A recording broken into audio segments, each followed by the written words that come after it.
तमाशा देख रहे। बड़ा मजा आ रहा है ना तमाशा देखने में।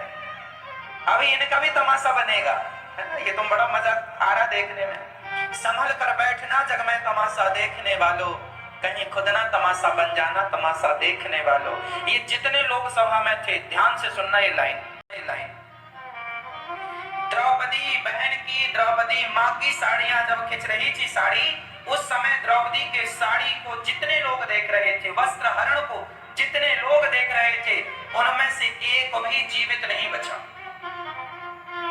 चाहे वो पितामह भीष्म हो, चाहे वो गुरु द्रोणाचार्य हो। उस सभा में दो लोग नहीं थे, पहले विदुर और दूसरी कृपाचार्य जी, इसलिए दोनों बचे बाद तक। उस सभा में विदुर जी नहीं थे जब द्रौपदी की साड़ी खींच रही थी, और कृपाचार्य जी नहीं थे। सबसे आगे पितामह भीष्म बैठे थे, इसलिए भीष्म पितामह को बाणों की सैया में लेटना पड़ा। इसलिए भीष्म पितामह को क्या मिली? बाणों की सैया मिली। क्यों मिली? क्योंकि ये चाहते तो इस अपमान को रोक सकते थे, शक्ति थी, बल था।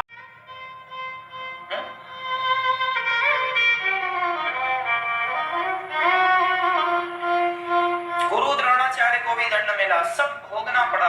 दानवीर कर्ण ये बड़े दानवीर हैं। दानवीर कर्ण क्या कहते हैं? द्रौपदी तुम्हारे तो पांच पति हैं, छठवा मुझे बना लो तो क्या बिगड़ जाएगा? ये लो, ये देखो ऐसे महापुरुषों की ये बातें। चलो अभी मैदान में तुम्हें मजा चखाते हैं। सबको दंड मिला। देखो ईश्वर का न्याय, जब ईश्वर न्याय करते हैं ना, तो कोई कितना भी बलशाली हो, ताकतवर हो, धर्मात्मा हो, तुम धर्मात्मा हो पर गलत हो, दंड तुम्हें भी मिलेगा।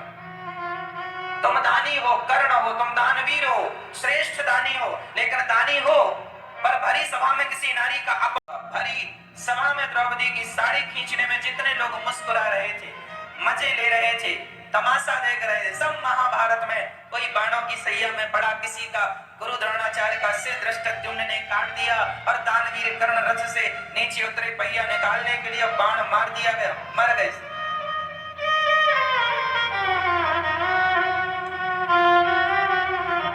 इसलिए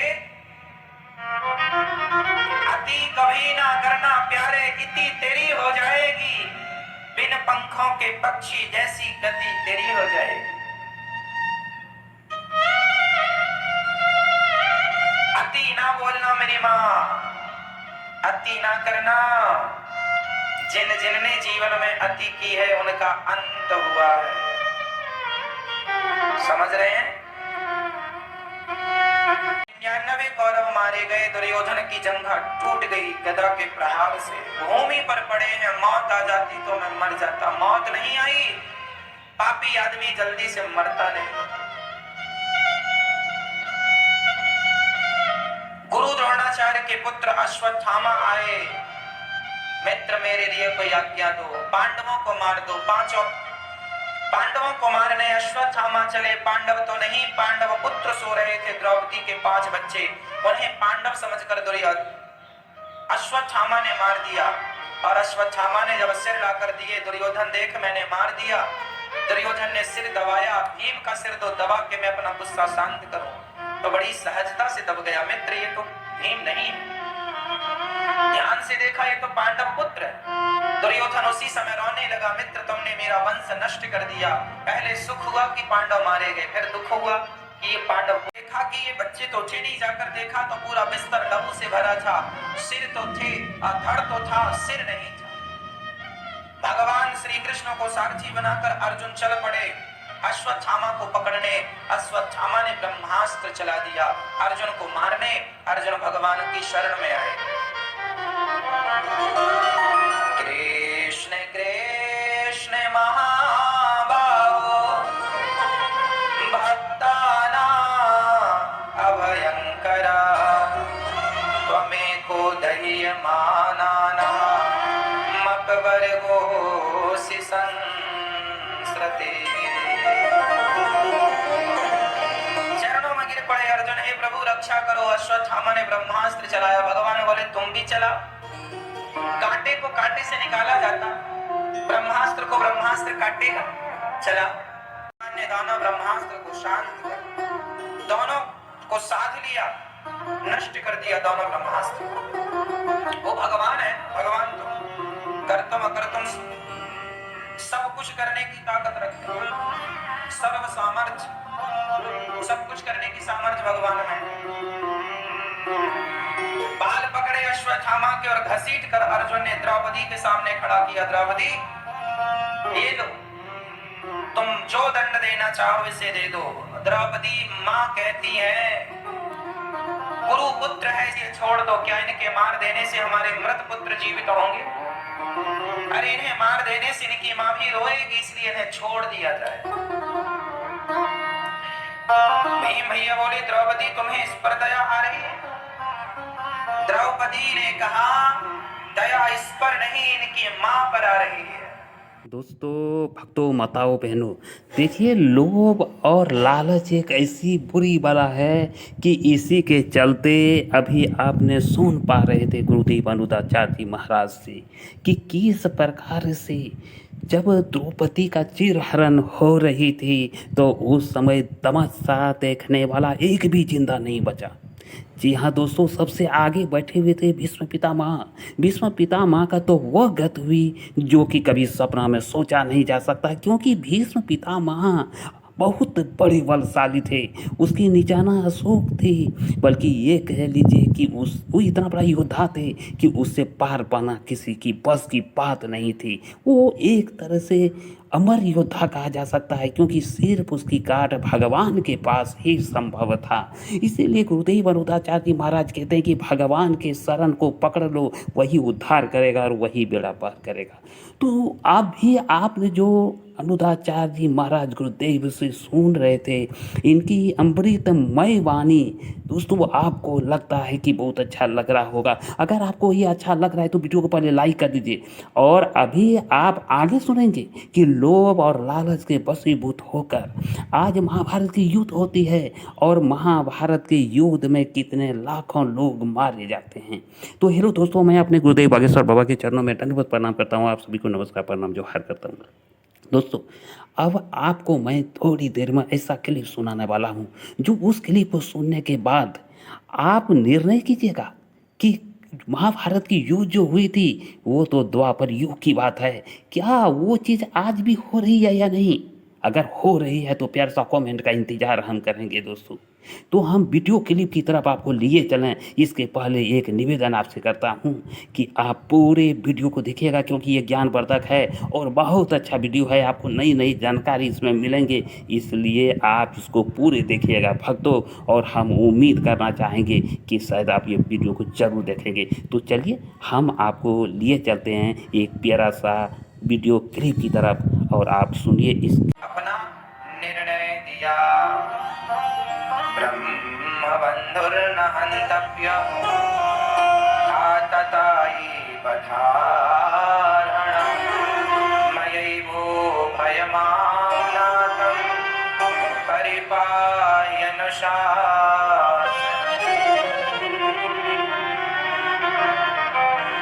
ब्राह्मण को कभी मारना नहीं चाहिए और आततायी को कभी छोड़ना नहीं चाहिए। ये जात से ब्राह्मण है और कर्मों से आततायी, इसलिए इसे मार भी दो और छोड़ भी दो। अब अर्जुन चक्कर में पड़ गए कि मार दे छोड़ दे।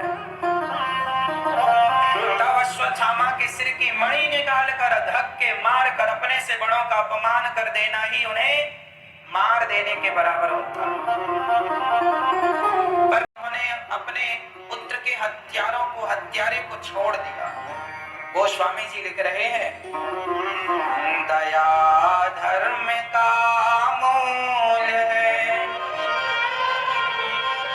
पाप मूल अभिमान, तुलसी दया न छोड़िए जब तक घट में प्राण, जब तक प्राण है तब तक दया करो। और द्रौपदी एक मां है, धन्य है मां, कुपुत्रो जायते क्वचिदपि कुमाता न भवति। पूत कपूत सुने हैं पर ना माता सुनी कुमाता। पुत्र कुपुत्र हो सकता है परंतु माता कुमाता नहीं हो सकती। क्या बढ़िया बातें हैं शास्त्रों में। अहंकार करना है तो ये अहंकार करो। आप ये अहंकार करते हैं ये घर मेरा है, ये गाड़ी मेरी है, ये फैक्ट्री मेरी है, ये मेरा है, ये मेरा है। जरा मंत्रियों के संग 2-4 फोटो खिंचा ली तो लोग उसे सजा कर रखते हैं, देखो जी ये मेरे हैं। हाँ जी ये तुम्हारे, रखे रहो फोटो। ये अहंकार तुम्हें नरक ले जाएगा। अहंकार करना है तो ऐसा किया करो। हनुमान जी लंका गए, माँ ने पूछा कौन हो तुम? अहंकार से हनुमान जी ने कहा राम दूत मैं मातु जानकी माँ। मैं राम का हूं, मैं राम का। कह दो ना अहंकार से मैं भगवान का हूं, मैं भगवान की हूं, मैं उनका हूं, मैं उनकी हूं। बने रहो तुम जमाने के, हमें नहीं बनना जमाने का। जीवन सफल हो जाएगा यदि ऐसा अहंकार आ गया तो। अर्जुन ने कहा कि कृष्ण मेरे। अर्जुन का साज भगवान कृष्ण ने क्यों दिया? क्योंकि अर्जुन का समर्पण था और दुर्योधन का भगवान के प्रति समर्पण नहीं था। जब समर्पण होता है, हमारा समर्पण भगवान में हो जाए तब भगवान हमारे हो जाते हैं, और समर्पण नहीं होता तो भगवान हमारे। इसलिए जरूरी है आत्मसमर्पण, भगवान का हो जाना, भगवान का बन जाना। पूर्ण रूप से ईश्वर के हो जाओ। अर्जुन ने समर्पण किया तो भगवान खड़े हो गए संग में। महाभारत जरूरत नहीं है, हमें बल बढ़ाने की जरूरत नहीं है, हमें तो भगवत कृपा बढ़ाने की जरूरत है। भगवान की कृपा होनी चाहिए। यदि कृपा है तो आपकी जीत है, और कृपा नहीं है तो फिर बहुत बल है भी। तो दुर्योधन तो बहुत बलशाली था, उसके पास तो सेना पितामह भीष्म जैसे लोग थे जिनके बाणों का कोई तोड़ ही नहीं था, जिनकी शक्ति की कोई सीमा ही नहीं थी, लेकिन फिर भी मारे गए। क्यों? तुम कितने भी बलशाली क्यों ना हो, भगवान के आगे चलती नहीं। हाँ, एक हरि को छोड़ किसी की चलती नहीं है मनमानी, चलती नहीं है मनमानी।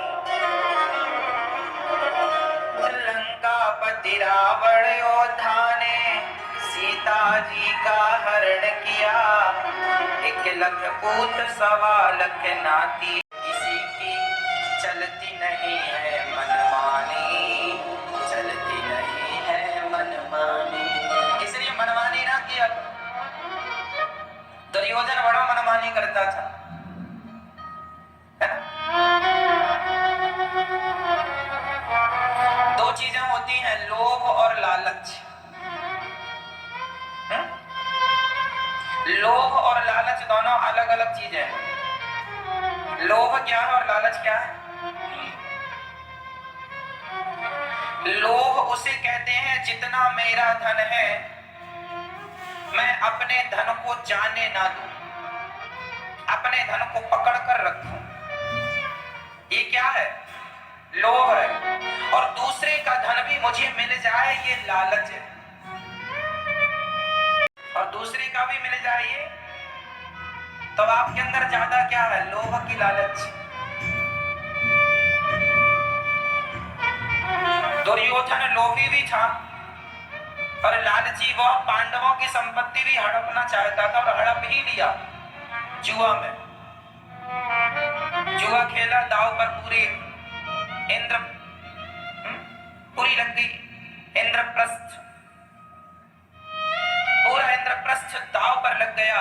पूरे 5 पांडव दांव पर लग गए और द्रौपदी भी दांव पर लग गई और सारा दांव हार गए पांडव। दुर्योधन ने कब्जा कर लिया था सेना पर, प्रजा पर, सोना पर, चांदी पर, सब, पूरा इंद्रप्रस्थ। इतना पाकर भी भगवान ने कहा था भैया 5 गांव दे दो पांडवों को, लड़ाई नहीं होगी। लेकिन दुर्योधन इतना लालची था कि वो 5 गांव भी पांडवों को देने को तैयार। कहता है मैं सुई की नोक बराबर जितनी नहीं नौक बराबर जगह भी नहीं दिया दुर्योधन ने। जरा मुझे ये बताओ कि दुर्योधन जब मरा तो क्या सुई की नौक बराबर जगह लेकर मरा? गया संग? आप लोग लेकर जाओगे? कोई नहीं लेकर जाता, पर लोग लड़ते हैं इंच इंच के लिए। जरा सी जमीन जायदाद के लिए भाई भाई लड़ जाते हैं, मर जाते हैं। आज भारत में सबसे ज्यादा कोर्ट कचहरी में केस भाई भाई के चल रहे हैं, हाँ या ना? जरा सी जमीन जायदाद के लिए लड़ रहे हैं। जो तुम्हारा है वो तो बना रहे, पर उसका भी मुझे मिल जाए ये लालच। आज के इंसान को लोभ लालच ने शैतान बना दिया।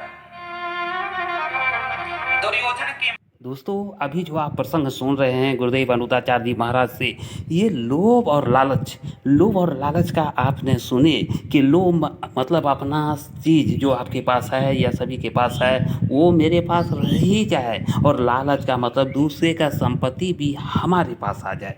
तो दोस्तों देखिए, ये लोभ और लालच दो अलग अलग चीज़ का वर्णन करते हैं गुरुदेव अनुताचार्य जी महाराज। और आप यहाँ पर एक चीज़ ध्यान दीजिए कि विदुर और कृपाचार्य सिर्फ सभा में नहीं थे, तो ये दोनों बच गए, ये दोनों नहीं मारा गया क्योंकि ये दोनों सभा में नहीं थे। तो भगवान की लीला कितनी बड़ी होती है भक्तों दोस्तों, कि जब ये दोनों नहीं थे, क्योंकि इन्होंने वो तमाशा नहीं देखा, एक नारी की इज्जत लूटते हुए इन लोगों ने नहीं देखा। इसका अर्थ सीधी है कि आज भी नारी का इज्जत लक्ष्मी के तुल्य किया जाता है, और नारी लक्ष्मी के बराबर होती है। उसकी सम्मान अगर करने पर ये उनका घर में सिर्फ धन्य धान्य नहीं बल्कि हर तरह से सुख सुविधा उसे मिलती है, ये साबित होता है।